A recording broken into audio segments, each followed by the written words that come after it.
Hello everyone. देखना शुरू कर चुके हैं आप अपना channel science classes. YouTube handle हमारा @साइंस क्लासेस 1212। डिजीज की सीरीज स्टार्ट की थी हमने। लास्ट डिजीज पढ़ी थी मायोपिया। वहीं पे हमने बताया था कि इससे जस्ट एक अपोजिट डिजीज है जिसको हम बोलते हैं हाइपरओपिया या फार साइटेडनेस, या इसको हम हाइपर मेट्रोपिया भी बोलते हैं। हाइपरमेट्रोपिया या फिर इसको हम बोलते हैं दूर दृष्टि दोष। ये हाइपरमेट्रोपिया दूर दृष्टि दोष के नाम से जानते हैं। अब जानते हैं जरा इसके बारे में कि ये है क्या।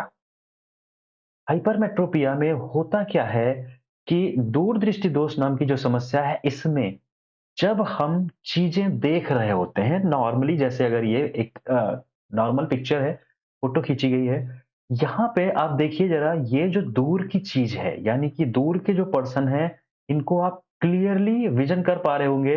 ये छाता भी दिख रहा होगा आपको, बच्ची का चेहरा भी नजर आ रहा होगा, ये महिला है इसके साथ भी छाता आपको नजर आ रहा होगा, रोड भी आपकी प्रॉपरली दिख रही होगी और दूर की गाड़ियां भी आपको नजर आ रही होंगी। लेकिन जब आप पास खड़ी हुई एक लड़की को देख रहे हैं तो ये क्लियर विजन आपको नहीं दिखाई पड़ता है। उसी तरह से अगर हम बात करें, जैसे आप ड्राइविंग कर रहे हैं, तो अगर ड्राइविंग कर रहे हैं तो नॉर्मल आपका विजन जो ऐसा है, अगर आप नॉर्मल हैं, कोई डिजीज नहीं है। लेकिन अगर आप फार साइटेडनेस यानी दूर दृष्टि दोष नाम की बीमारी से पीड़ित हैं, तो आपको ये देखिए, जो आपके गाड़ी के अंदर के पार्ट हैं, शीशे के अंदर ही स्ट्रक्चर है, यही आपको धुंधली नजर आएगी। बाकी दूर की जो चीजें हैं, रोड, पहाड़, इनफाइनाइट डिस्टेंस तक आप क्लियर विजन कर पाते हैं। ये आपकी फार साइटेडनेस होती है। अगर बात करें ये होती क्यों है, कैसे होती है, तो नॉर्मल विजन पर्सन में जो लाइट रे जाती है, किससे, लेंस से होके वो रेटिना पे इमेज बनाती है, और रेटिना से इमेज सीधे ब्रेन सेल को जाती है और हम क्लियर विजन कर पाते हैं। लेकिन जब हम बात करते हैं हाइपर ओपिया यानी कि फार साइटेडनेस यानी कि दूर दृष्टि दोष में, तो दूर दृष्टि दोष में क्या होता है, ये रेज रेटिना के बाद क्रॉस करती है, यानी कि इमेज फॉर्मेशन यानी कि जो फोकल पॉइंट है, ये रेटिना से बाद में फॉर्म होता है। जैसे मायोपिया में रेटिना के पहले बनता है, यहाँ पे बाद में बनता है। तो जब बाद में बनेगा तब भी तो रेटिना पे हमें ब्लर इमेज मिलेगी, और फिर वो जो ब्लर इमेज जाएगी ऑप्टिक नर्व से हमारी ब्रेन में, तो वो हमें ब्लर इमेज दिखाएगी। ये इंटरनल स्ट्रक्चर, वही कंडीशन यहाँ पे आपके इमेज जो बिहाइंड द रेटिना फॉर्म होगी, इसको हाइपरोपिया या फार साइटेडनेस के नाम से जानते हैं। अगर हम बात करें इसको करेक्ट करने के मेथड की, तो नॉर्मल कंडीशन में जो रे यहाँ पे इमेज बना रही थी, लेंस को अगर हम हिंदी भाषा में बात करें तो इसको बोलते हैं उत्तल लेंस। क्या नाम देते हैं इसको, उत्तल लेंस। या फिर इसको अगर हम इंग्लिश में मेंशन करें तो कॉन्वेक्स लेंस के नाम से जानते हैं। इसके अलावा एक और नाम होता है इसका, कन्वर्जेंट लेंस। कन्वर्जेंट लेंस की अगर हम बात करें तो ये क्या करता है, लाइट रे को कन्वर्ज कर देता है। जैसे रे पहले सीधे जाती हुई लेंस से गुजर के रेटिना के बाहर इमेज बना रही थी, यहाँ पे क्या होगा, जब हम इस लेंस को यूज करेंगे तो ये जो इमेज जा रही है लेंस तक, ये थोड़ा सा क्या हो जाएगी, पहले से ही क्या हो जाएगी, कॉन्ट्रैक्ट कर जाएगी। यानी कि सीधी ऐसे जानी चाहिए थी, ऐसे ना जा करके इधर की तरफ, सीधे ना जा करके इधर की तरफ जब पहले से बेंड हो जाएगी, और जब पहले से बेंड होगी तो चूंकि ऑलरेडी हमें पता है कि हमारी आंखों का जो लेंस है वो भी कैसा, उत्तल लेंस यानी कि कॉन्वेक्स लेंस ही होता है।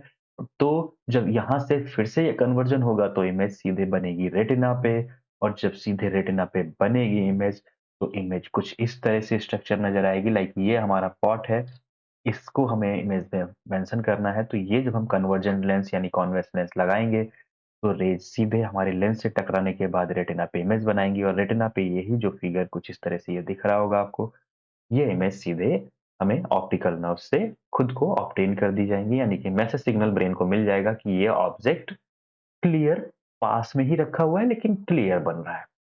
अगर हम बात करें इस उत्तल लेंस की, उत्तल लेंस का जो पावर होता है, ये पावर हमेशा पॉजिटिव में होता है। ये 5 तक जा सकता है, यानी कि -5 से लेके +5 तक की जो पावर होती है लेंस की, वो यूज की जाती है। इसको ठीक करने के लिए हम यूज़ करते हैं यही lens in the form of spectacles. जैसे हम बात करते हैं पास में जो चीज़ें रखी हुई हैं, यानी कि पढ़ते समय जब हम बुक्स पास में लेके आते हैं तो हमें प्रॉपर क्लियर विज़न नहीं होता है, किताबें हमें दूर रखनी पड़ती हैं, तो वहाँ पे हम स्पेक्टेकल्स यूज़ कर सकते हैं, चश्मे यूज़ कर सकते हैं, ताकि हमें किताबों में जो वर्ड्स लिखे हुए हैं ये ब्लर ना नज़र आएँ, हम क्लियरली पढ़ पाएँ। तो उसके लिए हम यहाँ पे यूज़ करते हैं इनको चश्मे के फ़ॉर्म में। लेकिन अगर हम चश्मे के फ़ॉर्म में नहीं यूज़ करना चाह रहे हैं इनको, तो हम कॉन्टैक्ट लेंस के फ़ॉर्म में या फिर हम इसको सर्जरी के थ्रू रिमूव करा सकते हैं, या इसके आगे एक लेंस की लेयर बना लेते हैं, यही आपका कॉन्वेक्स लेंस हो जाता है। लेसिक सर्जरी के थ्रू इसको ट्रीट किया जाता है। अगर बात करें वापस से मायोपिया और ओपिया यानी हाइपरमेट्रोपिया की कंडीशन में, तो नॉर्मल विजन में रेटिना पे इमेज बनता है। मायोपिया पे रेटिना से पहले और रेटिना के बाद अगर बनता है तो ये हाइपरोपिया यानी कि दूर दृष्टि दोष हो जाता है। तो दूर दृष्टि दोष से संबंधित उम्मीद है अगर किसी तरह के संदेह रहे होंगे तो क्लियर हो गए होंगे, और बेहतर आपको जानकारी मिल गई होगी, समझ गए होंगे आप दूरदृष्टि दोष होता क्या है और कैसे इसको ठीक किया जा सकता है। चैनल जरूर सब्सक्राइब कर लें, अलग-अलग डिफरेंट बीमारियां हम इस चैनल पे आपको इसी तरह से उपलब्ध कराते रहेंगे डिटेल में। और अगर आप कुछ नई बीमारियों के बारे में खुद से जानना चाह रहे हैं, या किसी टाइप की बीमारी का नाम सुना है जिसके बारे में आपको जानकारी नहीं है, तो नीचे कमेंट बॉक्स या इंस्टाग्राम आईडी का लिंक हमारे डिस्क्रिप्शन बॉक्स में दिया गया है। वहाँ पे आप उस बीमारी का नाम मेंशन कर दीजिएगा, उसको अगले वीडियोज़ में हम डिटेल में उपलब्ध करा देंगे।